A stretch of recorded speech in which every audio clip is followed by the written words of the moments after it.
panas. Gerah. Aku pinjam HP kamu dulu ya. Buat apaan? Buat menenangkan diri. Buka YouTube, main game, Wattpad. Enggak lah. Aku perlu sesuatu yang bisa memotivasi diri aku dan membawa hal-hal positif. Quora. Quora emang bagus sih, cuman ya ini lebih bagus, Fir. Aku saranin ke kamu deh. Kamu setiap hari itu sebelum memulai hari, kamu masuk dulu ke websitenya. Namanya ramalanku.com. Emang website apaan sih ramal-ramal gitu? Kamu nggak tahu kan? Ketika kamu masuk dalam website itu, kamu udah disuruh pilih kan, disuruh pilih. Kamu zodiaknya apa, Fir? Gemini. Gemini. Oke, aku cek ya. Gemini itu apa yang bakal terjadi sama Gemini hari ini? Oke, kita cek ya. Gemininya itu katanya Gemini bakal menghabiskan banyak uang hari ini. Oh my god, Gemini parah banget. Gak mungkin, gak usah lah percaya ramalan-ramalan zodiak gitu, syirik tahu. Ya kan aku masih sholat, masih ngaji loh, Vira. Cuman kan syirik itu perbuatan dosa besar, berarti menyekutukan Allah tahu.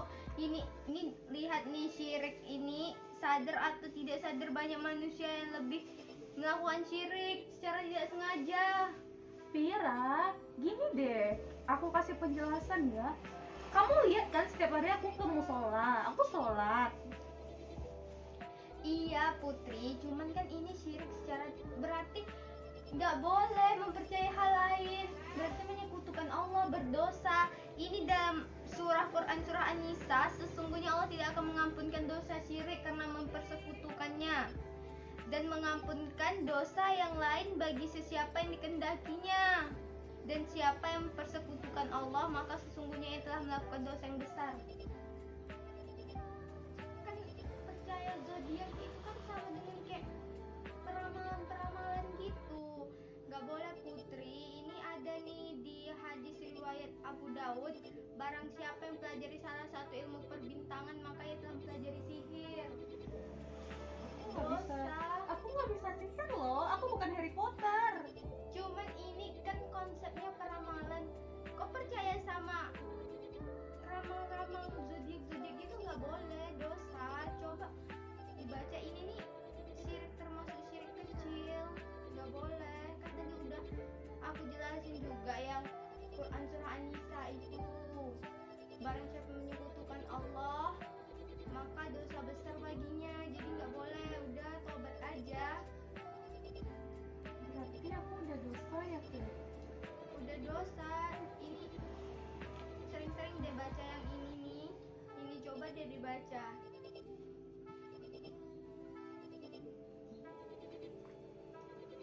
Jauhilah 7 perkara yang membawa kehancuran.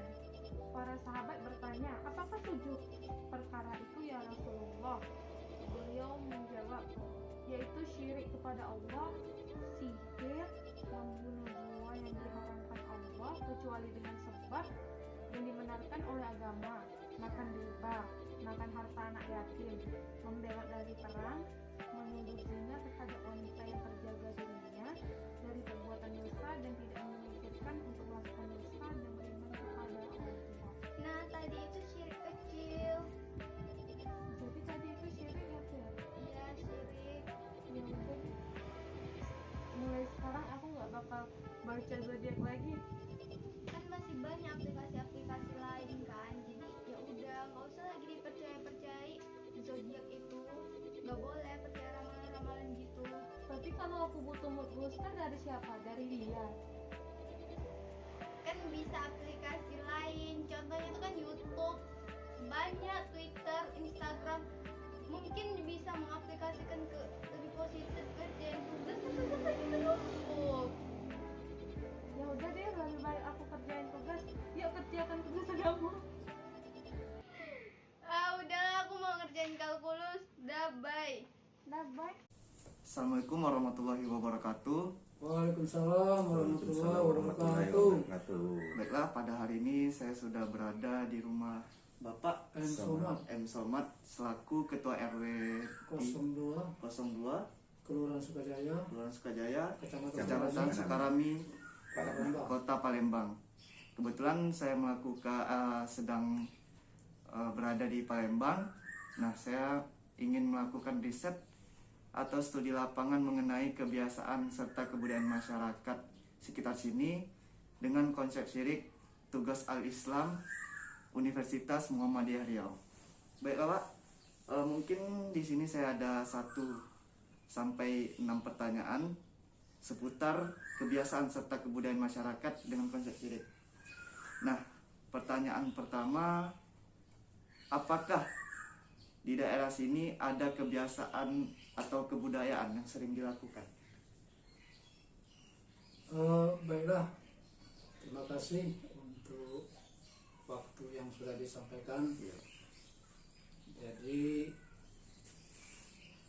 tadi kita mendengar pertanyaan bahwa adakah konsep atau kebudayaan yang dilakukan oleh warga, khususnya di rukun warga atau RW 02 Kelurahan Sukajaya, Kecamatan Sukarami, Palembang, yang berkenaan dengan konsep syirik.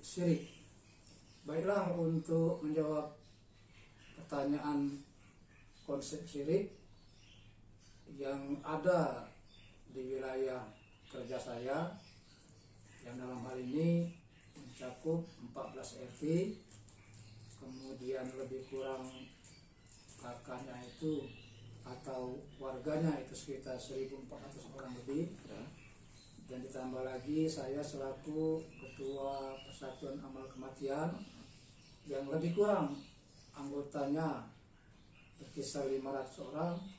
Jadi dalam jumlah lebih kurang 2.000 orang itu sampai saat ini yang saya ketahui itu belum ada yang namanya kebudayaan atau syirik yang langsung bisa kita saksikan secara kasat mata.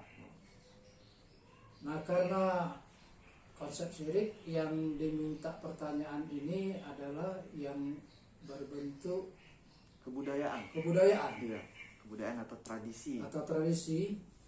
Kita masih memakai yang namanya, kalau kebetulan sekali saya selaku Ketua Persatuan Amal Kematian, kebudayaan yang sering kita lakukan apabila terjadi musibah meninggal, maka kita adakan 3 hari berturut-turut takziah.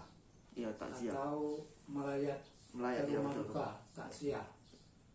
Nah, ini kebanyakan kita lakukan karena ahli musibah meminta. Iya, karena ini merupakan kebudayaan. Terkadang tanpa kita minta, mereka sudah mencantumkan di papan pengumuman takziah 3 malam berturut-turut atau 3 hari berturut-turut. Nah, yasinan yang biasanya yang kita lakukan di ahli musibah, pertama pembacaan yasin, kemudian tahlil, dan biasanya ditutup dengan doa.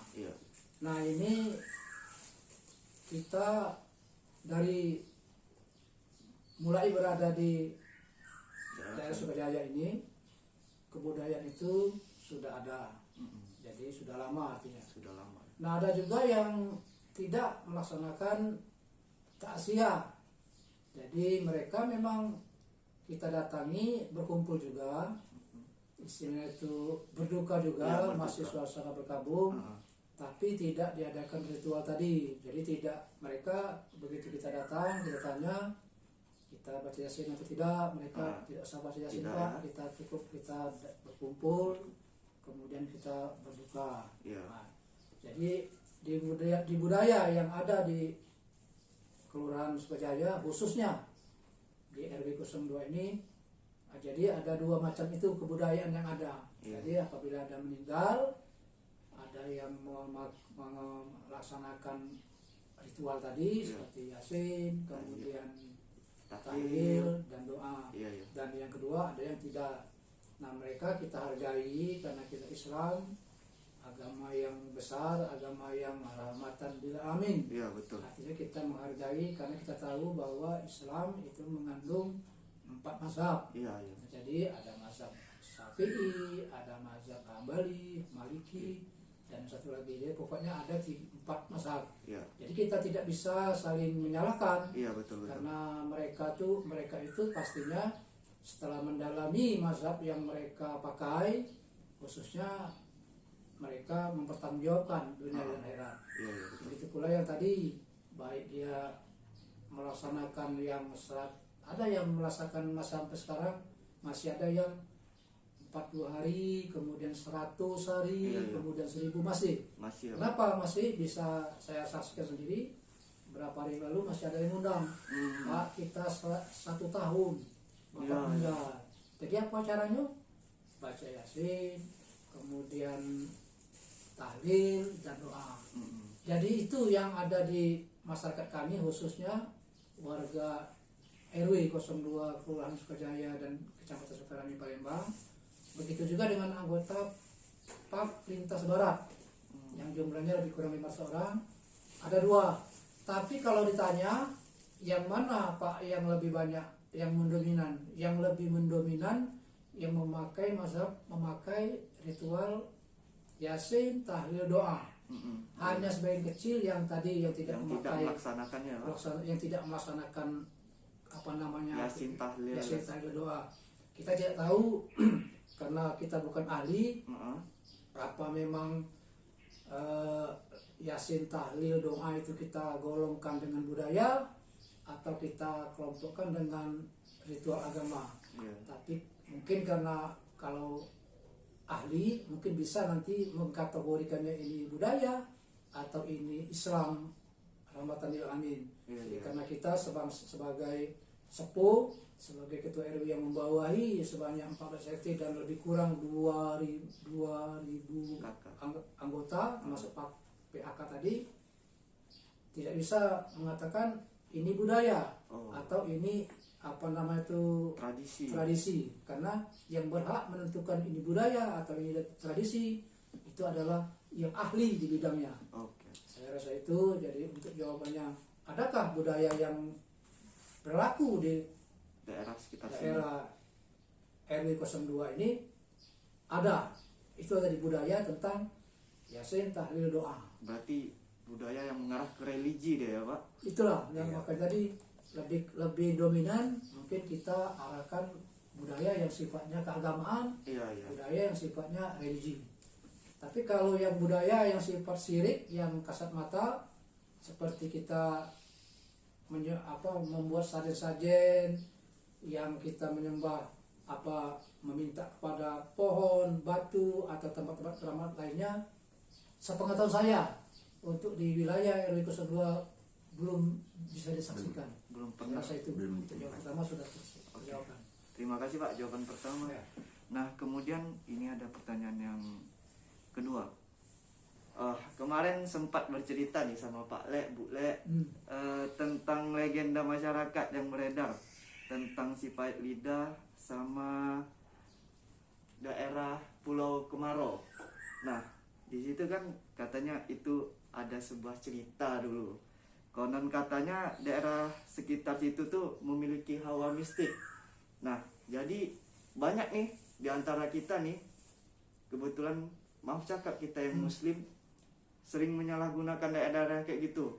Ingin menuntut ilmu segala macam untuk entah ilmu kebal, ilmu pemanis, serta pemujaan untuk jadi kaya gitu. Nah, menurut Bapak, apa pendapat Bapak melihat orang kita selaku muslim, dia juga muslim tapi melakukan hal yang seperti itu?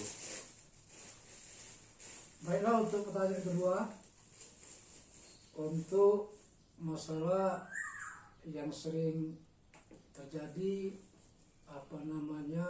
event tahunan yang berada di Pulau Kemarau atau di tempat-tempat lainnya. Nah, untuk menjawab masalah tadi yang dijelaskan khususnya di Pulau Kemarau. Nah, untuk saya secara pribadi saya belum pernah ke Pulau Kemarau.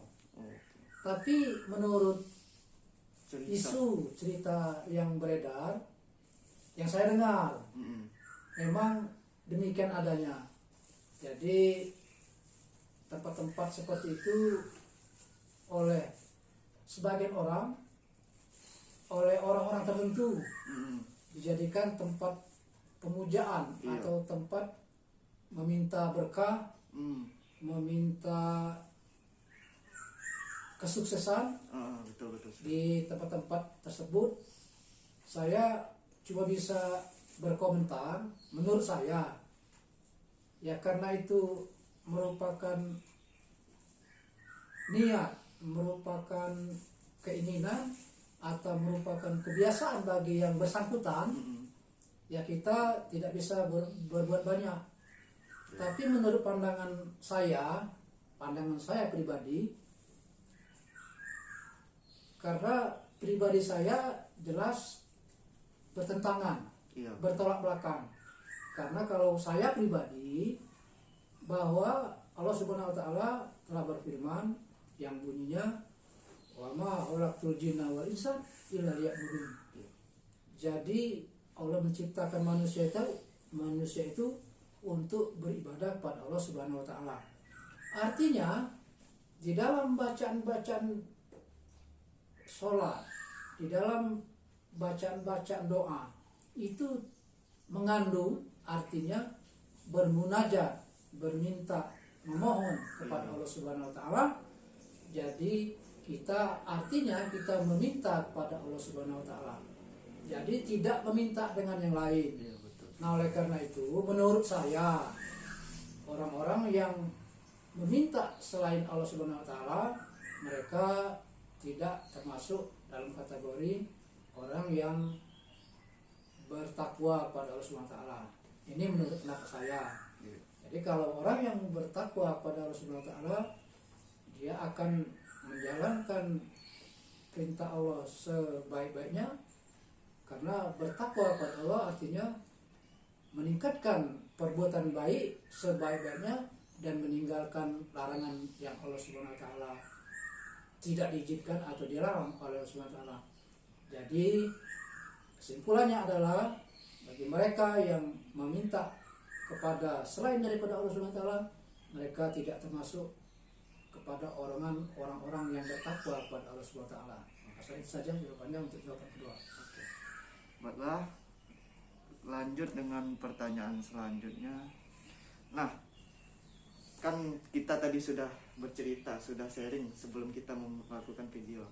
Tadi Bapak sudah menyampaikan ada beberapa orang yang tidak sengaja melakukan entah pemujaan kepada batu atau mengirimkan sesajen. Nah, dia itu mendapatkan apa yang dia inginkan. Kalau menurut Bapak itu termasuk orang yang beruntung atau tidak mereka yang melakukan gitu? Kembali kepada pertanyaan ketiga, yakni orang-orang yang meminta selain pada Allah Subhanahu wa taala. Misalnya mereka bawa sesajen, meminta kepada arwah-arwah halus yang tidak kasat mata. Nah, mungkin tempat juga yang di pohon-pohon, pohon besar, dengan batu dan sebagainya.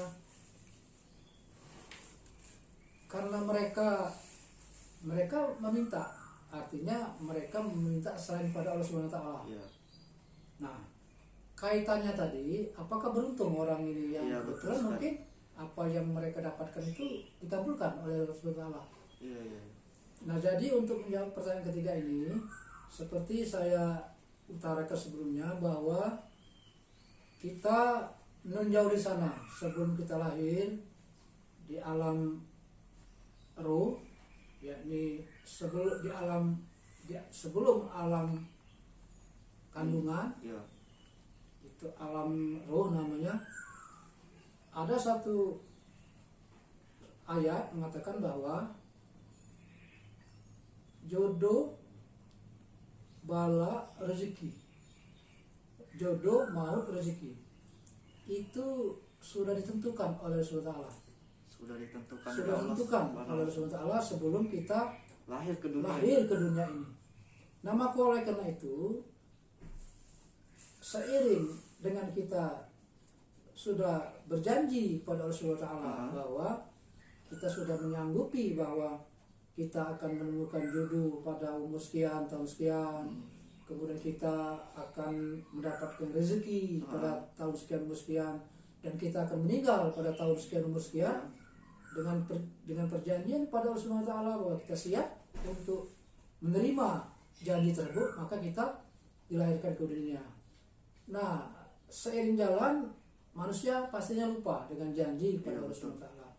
Kembali tadi masalah rezeki, kan kita tidak tahu. Mungkin saja menurut saya bahwa saat mereka itu bermunajat atau minta selain kepada Rasulullah, sedangkan memang Allah SWT sudah menjanjikan pada tahun sekian, umur sekian, jam sekian dia mendapat rezeki, Allah mengasihkan, mengabulkan rezekinya, dan kebetulan mungkin saat mereka itu sedang melakukan ritual. Iya. Nah, jadi otomatis saja asumsi, perasaan, pemikiran, karena saya memuja ini atau bermunajat kepada ini, meminta kepada batu atau dan sebagainya, dikasih Allah rezeki dan sebagainya. Jadi mereka beranggapan inilah cara kita, bahwa dengan meminta kepada selain Allah yang ini, Allah mengabulkan saya mendapatkan rezeki ini. Nah, jadi karena tadi rumusnya rezeki balak maut itu Allah yang menentukan, sudah ditakdirkan, maka kalau secara agama, secara Islam jelas bahwa saat dimanapun dia berada, rezekinya sudah sampai, maka Allah mengasihkan. Kebetulan mungkin tadi sedang berada di posisi dia sedang meminta dengan yang lain, tetap saja Allah sebagai yang maha memegang janji, Allah yang maha pengasih penyayang, dia komitmen dengan janji Allah bahwa tanggal sekian, walaupun dia sedang berada dimanapun, tetap saja rezeki itu sampai kepadanya. Kebetulan tadi mungkin sedang melakukan ritual, maka diasumsikan bahwa dengan meminta yang ini saya mendapat rezeki. Rasa itu yang saya sampaikan, yang saya jawab ketiga.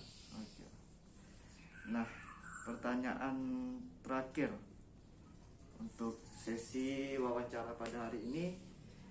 Nah, biasanya itu di daerah-daerah yang terpencil, daerah yang mesti memegang adat istiadat yang kuat dan kental, serta mengkolaborasikan antara agama, terus tradisi serta mistik.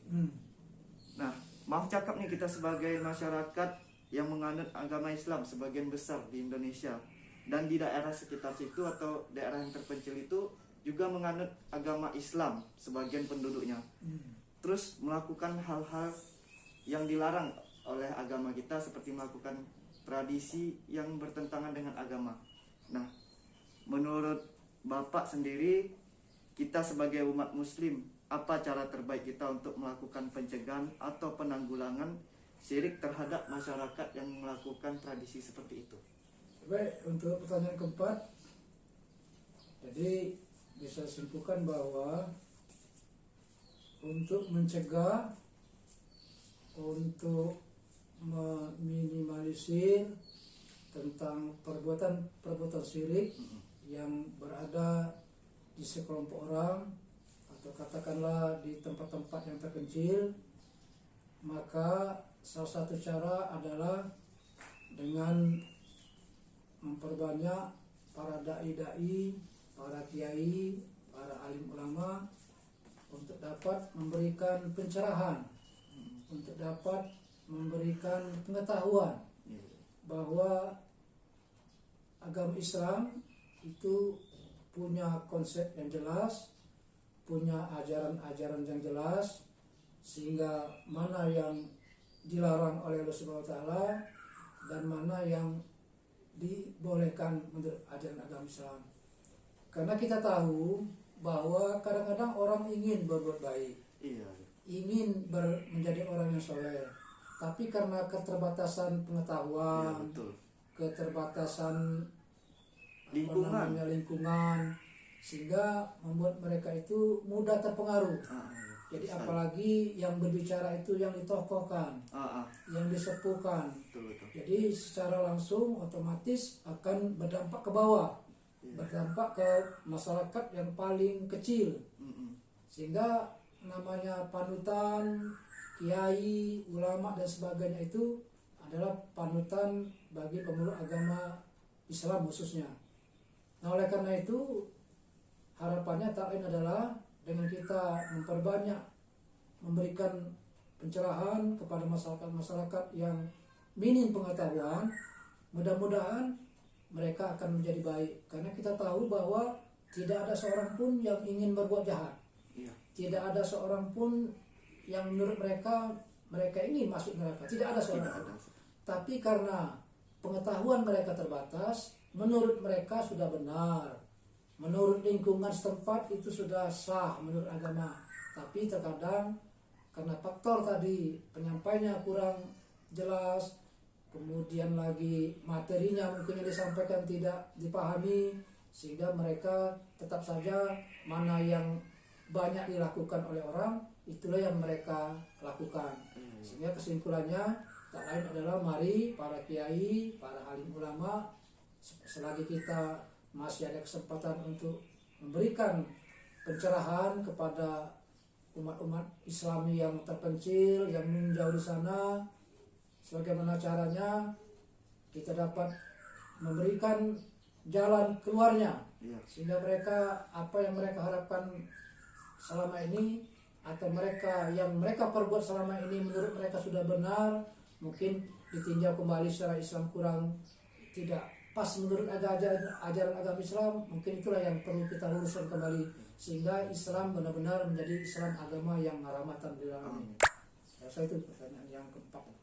Oke, terima kasih Pak Somad telah mau untuk melakukan riset atau studi lapangan saya yang sudah diberikan dosen tentang tugas kebudayaan serta tradisi masyarakat dengan konsep syirik. Nah, di sini saya juga dapat beberapa pelajaran bahwa Islam itu adalah agama yang rahmatan lil alamin dan agama yang benar-benar sudah ada konsepnya dari Allah Subhanahu wa taala. Dan kita sebagai masyarakat perlu tahu dan mempelajari. Jika tidak tahu, kita perlu untuk bertanya langsung kepada yang lebih ahli. Jangan mengira-ngira dan jangan pernah untuk mengatakan apa yang dilakukan orang itu sudah benar. Nah, terima kasih Pak Somad pada sesi tanya jawab ini. Saya sangat berterima kasih terhadap Pak Somad selaku termasuk pemuka adat dan pemuka rakyat di sini, pemuka agama. Sangat berterima kasih atas waktunya dan segala pertanyaannya.